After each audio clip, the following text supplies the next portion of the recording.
السلام عليكم، ازيكم يا شباب؟ عاملين ايه؟ عندنا النهارده توتوريال. هنعمل المشهد اللي انتوا شايفينه قدامكم ده. هدف التوتوريال النهارده ان احنا نعرف نعمل مشهد بسيط وسيمبل، ما فيهوش يعني تعب في الموديلنج كتير ولا تعب في الشيدنج ولا اي حاجه، بس يطلع لنا كلين ريندر وشكله حلو. فعشان ما اطولش عليكم يلا بينا نبدا. البروجكت ده هقسمه جزئين. جزء هنعمل فيه الموديل للازازه بالشيدنج بكل حاجه وبسيط جدا ان شاء الله ما ياخدش وقت، وجزء هنعمل فيه السين والانيميشن والريندر. قبل ما نبدأ يا شباب، يعني ما تنساش اللايك والسبسكرايب، وحاول تعمل شير للقناة على قد ما تقدر عشان تساعدني اقدر اكمل في المحتوى ده. يلا بينا نبدأ. اول حاجة زي ما احنا متعودين هنفتح بيور ريف هنا على الشمال ونحط الريفرنس. لو ما تعرفش فانا كنت عامل طريقته في الفيديو اللي فات، تقدر تشوفه. هنا هنحط الريفرنس عشان بس نبقى واخدين بالنا من التفاصيل، وهنحط ريفرنس هنا عندنا في بلندر. هناخده نرجعه شوية كده في الواي، نفعل الأوباستي من هنا، ونخلي دي على نص. بس ندوس واحد عشان نقف في الفرونت فيو، ونطلع ده كده شوية. بس هتلاقي عندك الحاجة تحت هنا على الشمال، الزراير اللي بضغط عليها عشان ما تتوهش. قبل ما نيجي نعمل موديلنج محتاجين نفكر في الشكل اللي قدامنا ده. الشكل اللي قدامنا زي ما انت شايف هو أقرب للكيوب، فهنجيب كيوب ونطلعه كده. هنلاحظ ان هو من الناحية دي أكتر من الناحية دي، فهنسحبه كده شوية عشان بس نظبط الريفرنس. بس هنكبر سكيل ده كده، كده واقف في النص بالظبط. هنعمل سكيل كده مظبوط. هندوس تاب، وانا عايز اوصل للشكل اللي قدامنا ده. طيب، فانا هعمل بيفل للحواف. فلما بعمل كده احنا كده قدرنا نوصل للشكل، لكن لو جيت تبص من الناحية دي انا عملت بيفل قدام كمان، وهي الازازة عندي فلات. احل ده ازاي؟ بدل ما اعمل بيفل للشكل كله هعمل بيفل للحواف دي. أقف هنا واعمل كنترول بي. بس كده بقى عندي الشكل. طبعا مفيش ازازة برفيوم بالعرض ده، فهنرفعها شوية وبس كده. عشان نعرف نعمل الحتة اللي في النص دي فاحنا محتاجين ده يبقى غائر لجوه شوية، هو في العلبة الأصلية كده. فهنيجي هنا دوس واحد، هنعمل انست، بس عايزين نعمل للوشين مع بعض اللي ورا واللي قدام، فهنختار الاتنين كده. بس ايوه، وهندوس اي، نعمل انست مظبوط كده. طيب، عايز اخليهم غائرين لجوه شوية، فبدوس اكسترود وادوس كليك يمين تاني الغي الاكسترود، بعدين اعمل سكيل في الواي. بس دخلتهم لجوه شوية واعمل بيفل. طيب، واقف تاني في السوليد فيو، اعمل سب ديفيجن موديفاير عشان اشوف الشكل هيبقى عامل ازاي. الاحظ ان الجزء ده بقى حد قوي عندي، ده عشان انا محتاج اعمل بيفل للشارب ايدجز دي. بس اختار ده كده واعمل بيفل. بس اتنين كويسين، بس كده حلو قوي. برضو اللي جوه مش واضح ان هو يعني غائر او داخل لجوه كويس، فهختار الفيس ده. ثانية، اختار الفيس ده والفيس ده. ايوه، وهعمل بيفل. بيفل بسيط، ممكن نقف هنا. ايوه، هعمل بيفل بسيط درجتين كده، ويبقى كده كله معمول له بيفل، والشكل بقى قدامنا كده يعتبر وصلنا للشكل. ناقص بس الحتة دي والغطا. فهنيجي هنا نحط كده 3، ندوس 7، نقف في التوب فيو، ونحط هنا كمان 3. انا لو خدت دول كده وعملت كليك يمين لوب تولز سيركل. طيب الاول عشان ما تتوهش مني، لوب تولز ده بنروح هنا الايديت بريفرنسز، نحط ده كده، وهنروح للادونز ونكتب لوب تولز. طيب هو مش هيبقى ظاهر عندك هنا، هتيجي جيت اكستنشنز وتبحث هنا عن لوب تولز بس، وتفعله. طيب لما اجي اعمل كليك يمين هنا واختار سيركل، هلاقي يعني مفيش عندي تفاصيل كتير قوي. فانا محتاج ان انا اختار من اول هنا لهنا واعمل سب ديفيجن. اقف هنا برضو واختار من هنا لهنا، يعتبر مربع عندي اهو. واعمل سيركل.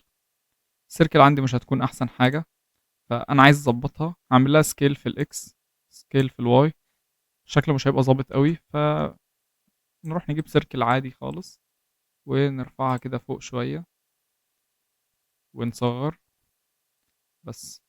نروح نختار دي، عشان نختار السيركل اللي قدامنا دي بنختار ابعد ركن فيها وكنترول شيفت ونختار الركن اللي قصاده. كده اخترناها كلها. هنعمل سكيل في الاكس لحد ما تبقى زي دي، سكيل في الواي، بس كده بقت شبه الدايرة اللي عندنا. نيجي نختار كده اللي قدامنا دي كلها ونشطب. نرجع نختار برضو من هنا لهنا ونقف نبص كده. لو انا عملت اكسترود انا عايزها تبقى اكتر من كده، فكنترول زد، ندوس شيفت زد عشان نعمل سكيل في البلين ده بس. مش هعمل في البلين ده بس، فنكبره كده شوية ونعمل اكسترود. هنرفع لوب كات هنا ولوب كات لتحت. يعتبر عملنا الشكل المعدن، بس هو يعتبر مفصول عن الجسم شوية، فعايزين نظبط دي، فهنعمل لها لوب كات هنا وناخد دي نعمل لها سكيل لجوه ونرجع نعمل لها بيفل. بس بقت تحس ان في ايه الفاصلة دي. طيب عايزين نطلع منه اي غطا كده، اي شكل، مش اكتر. نعمل انسет بسيط خالص، وبعد كده سكيل ونقف هنا ونعمل اكسترود لفوق وبس. ما يهمنيش التفاصيل اللي تحت يعني، ولا تهمني خالص. احنا بنحاول ايه نعمل شكل من بره يكون كويس. طيب محتاجين نعمل غطا، فهنيجي هنجيب سيركل وهنرفعها كده، سوري. طيب وهنصغرها وهنيجي ندوس تاب ونعمل اكسترود لفوق. هنعمل جريد فيل بس كده. هنطبق سب ديفيجن موديفاير ونرفع ونحط اللوب كاتس بتاعتنا ونعمل شيد سموث. هنا برضو محتاجين نعمل شيد سموث. طيب مفيش حاجة عندي في الدنيا بتبقى بالسمك كده، فاحنا محتاجين نتخنها شوية، فهنيجي نضيف سوليديفاي موديفاير. طيب لو جيت تلاحظ السوليديفاي موديفاير بيطلع لبره، ده معناه ان الفيسز عندنا مش مظبوطة. فهنيجي هنا ونروح للفيس اورينتيشن، هتلاقيه مظبوط.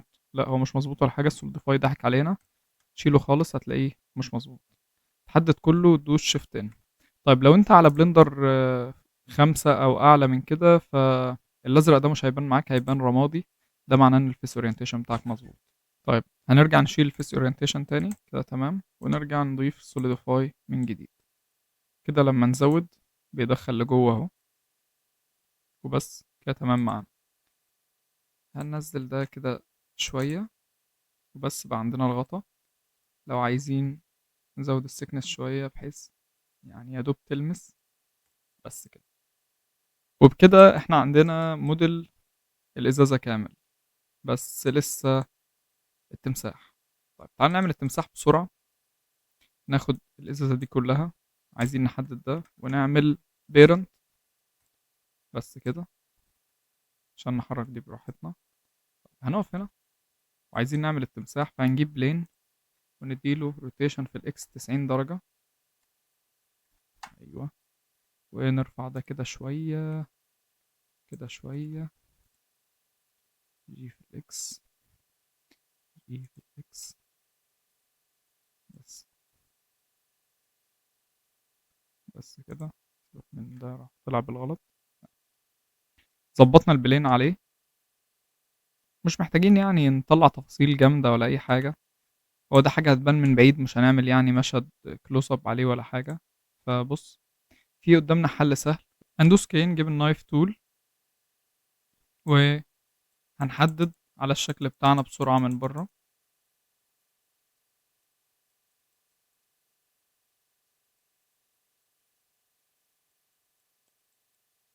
ثانية واحدة عشان في لاين خارجي. مش مهم يعني بتفاصيل، حرفيا انت تحاول تعمل حاجة تبان بس من بعيد.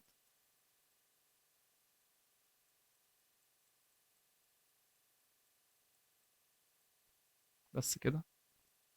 حدد الفيس ده، دوس كنترول اي، ونعمل dissolve faces او delete faces على طول. ماشي. طيب انا كده بقى عندي شكل التمساح. بس كده. جميل قوي. طيب هعمل ايه؟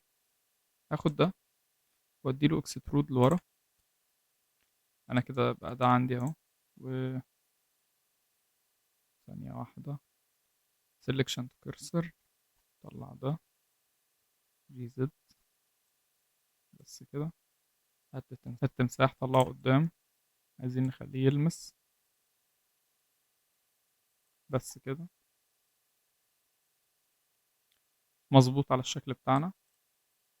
وكده بقى عندنا شكل التمساح. لو عايزين يعني نعمل له شيد سموث، فهنلاقيه بايظ معانا. فهنيجي هنا نعمل ريمش ونخليه سموث، ونعلي الدبس نخليه 6، ونعمل ابلاي. هنديله سب ديفيجن موديفاير وشيد سموث، هنلاقيه ظبط معانا.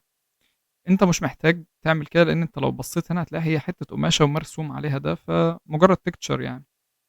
بس وكده بقى عندنا الموديل.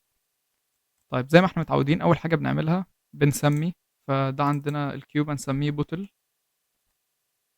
وعندنا الغطا هنسميه كاب او اي حاجه، والتمساح هنسميه لاكوست على اسم البراند لاكوست. بس كده. طيب دلوقتي هندخل في مرحله الشيدنج. اتمنى لحد دلوقتي يكون الفيديو عجبك، وما تنساش اللايك والسبسكرايب. ويلا بينا على الشيدنج. طيب يلا بينا بقى نعمل الماتيريالز. يلا هنروح للشيدنج تاب، وهنيجي هنا.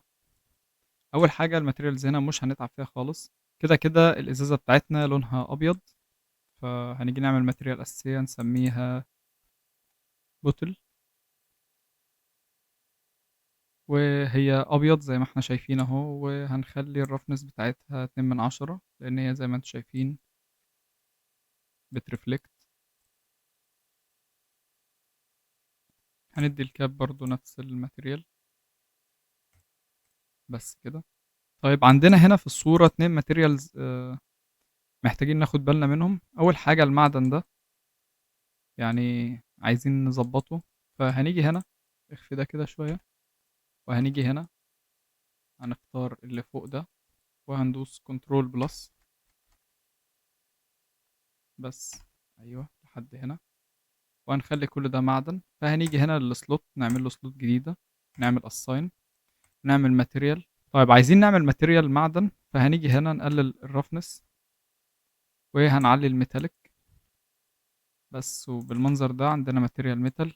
مش احسن حاجة، فاحنا ممكن نلاقي حل اسرع. هنيجي هنا بلندر كيت، وهنكتب سكراتشد سيلفر مثلا. هنلاقي سكراتشد سيلفر اهو. سكراتشد سيلفر ميتال ده شبه اللي احنا عايزينه شوية. بس كده جميل قوي. بس كده. ده في الريندر هيبان فيه بقى كل الامبرفكشنز بتاعته وهكذا. طيب الت اتش. احنا كده ناقص لنا اتنين. ناقص لنا ده، وناقص لنا الماتيريال دي. الماتيريال دي شبه البسكوت شوية، فطالما احنا برضو من بعيد فمش محتاجين نركز في تفاصيل. احنا هنا ممكن نعملها بالماتيريالز عادي. واللي ما يعرفش، انا عامل كورس كامل بيشرح الماتيريالز من الصفر. بيشرحها من الصفر للاحتراف حرفيا. تعرف تعمل فيه مشاريع قوية جدا وبإيدك ومن غير مساعدة أي حد، وبتخرج من الكورس متمكن جدا في الماتيريالز. هسيب لكم اللينك في الديسكريبشن، وهسيب لكم المشاريع اللي بتعملها في الكورس، وهتلاقي كل التفاصيل برضو موجودة في الديسكريبشن. فعشان نكمل بس المشهد اللي عندنا ده، احنا زي ما انت شايف الفرق مش ملحوظ قوي. فأقرب حاجة للشكل اللي عندنا ده هو الوافل. فاحنا لو جينا هنا، تعال الأول نختار ده كده، كنترول بلس بلس بلس، أيوه لحد هنا كده. وهنعمل له assign، وهنيجي كده نجيب وافل. وافل ماتيريال. فهتلاقي ماتيريال وافل. اقعد قلب قلب قلب قلب لحد ما تلاقي حاجة زي دي كده،